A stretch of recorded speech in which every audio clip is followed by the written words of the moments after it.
জোরে জোরে শ্বাস নিন। সবই ঠিক আছে আপনার। আপনি শুধু রোজ সকালে 8 থেকে 10 কিলোমিটার করে হাঁটবেন, আর এই ওষুধগুলো লিখে দিচ্ছি, রোজ খাবেন। ঠিক আছে ডাক্তারবাবু, এখন আসছি। One eternity later.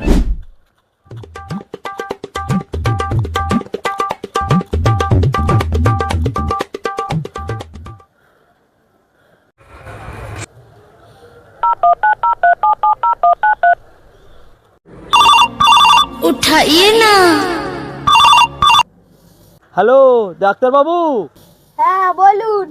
আপনি আমাকে রোজ সকালে 8-10 কিলোমিটার করে হাঁটতে বলেছিলেন।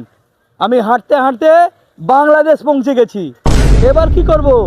ব্যাকে যাব না এগিয়ে যাব?